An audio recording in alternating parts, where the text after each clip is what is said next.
Buenas tardes, a mí me tocó hablar sobre la transición. Empezaremos con la medida. Es que a pesar del avance que tenían en conocimiento químico, se quedaron retrasados. La importancia de las mediciones cuantitativas y de la aplicación de técnicas matemáticas.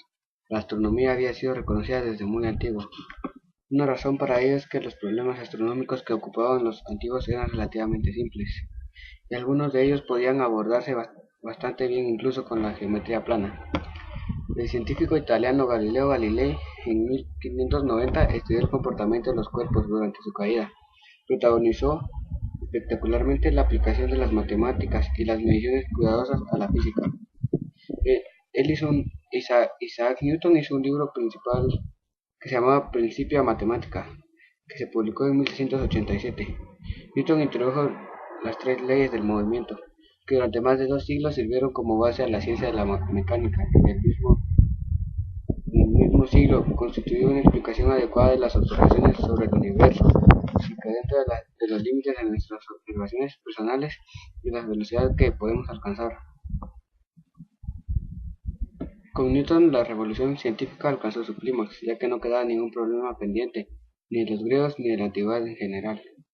Europa occidental lo había superado ampliamente y nunca más volvería a mirar hacia atrás.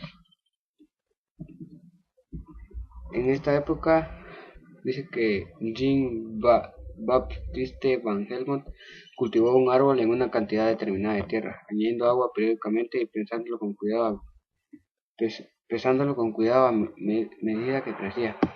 Desde el momento en que esperaba descubrir el origen de los tejidos vivientes formados por el árbol, estaba aplicando la medición a problemas de química y biología. Van Helmont fue el primero en considerar y estudiar los vapores que el mismo producía. Observó que se parecían al aire en su apariencia física, pero no en todas sus propiedades. Para Van Helmont, estas sustancias parecidas al aire, sin volumen ni forma, determinadas era algo semejante al chaos griego, la materia original, informe y desordenada, a partir de la cual, según la mitología griega, fue creado el universo. También les voy a hablar sobre la ley de Boyle. Van Helmont, los gases, en particular el aire por ser más corriente, alcanzaron una nueva y decisiva importancia. El físico italiano Evangelista Torricelli logró probar en 1643 que el aire ejercía presión. Demostró que el aire podía sostener una columna de mercurio de 70 centímetros de altura, y con ello inventó el barómetro. En 1654, Guericke preparó dos semiesferas de metal que encajaban mediante un reborde engrasado. Después de unir las dos semiesferas y extraer el aire que contenían mediante una bomba, la presión del aire exterior mantenía las semiesferas unidas.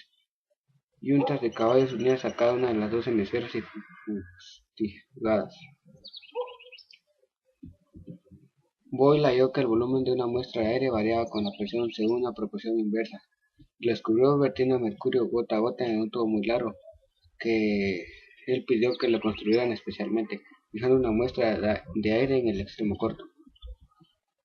Y en 1662 todavía nos referíamos a ella como la ley de Boyle. Dice que Edme Mariotte descubrió independientemente la ley de Boyle hacia el año 1680. Especificó que la temperatura debe mantenerse constante. Por esta razón, en Europa continental se alude con frecuencia a la ley de Boyle como la ley de Mariotte.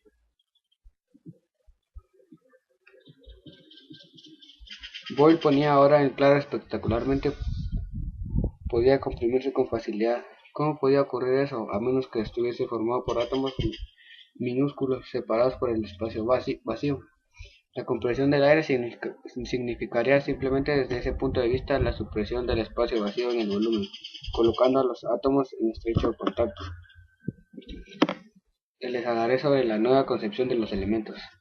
Los estudios de Boyle marcan el final de los términos alquimia y alquimista. Boyle suprimió la primera sílaba del término en su libro El químico escéptico, publicado en 1661. Desde entonces, la ciencia fue la química y lo que trabajaban en este campo eran los químicos. Boyle era escéptico porque ya no estaba dispuesto a aceptar ciegamente las antiguas conclusiones que se habían deducido en los primeros principios.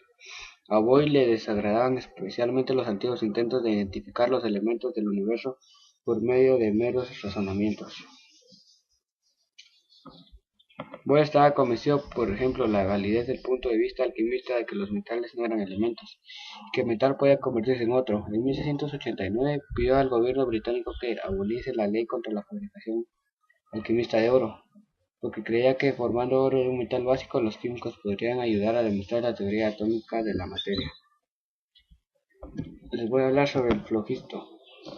El descubrimiento del siglo XVII relativos a la presión del aire y el fenómeno insólito que se podía llevar a cabo produciendo un vacío y dejando actuar a la presión del aire dieron importantes resultados.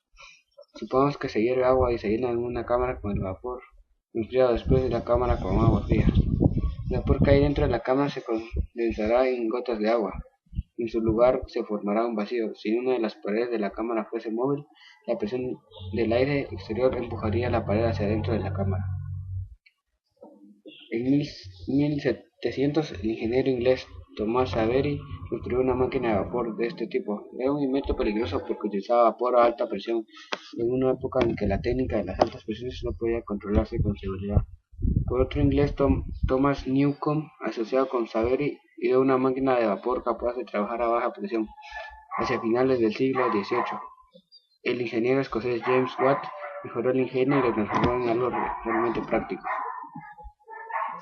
El creciente interés despertó a partir de 1650 para la posibilidad de encontrar nuevas aplicaciones al fuego y por medio de las máquinas de vapor obligarse a realizar los trabajos duros de la tierra, llevó a los químicos a una nueva conciencia del fuego.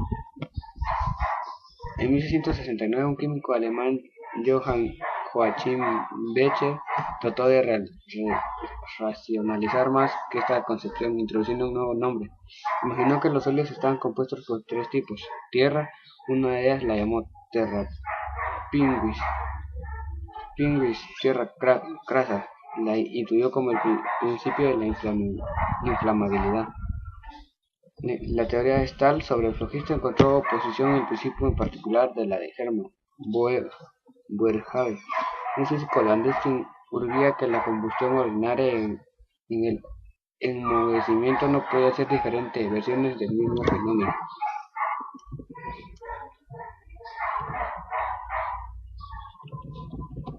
Y ese fue el resumen de la transición.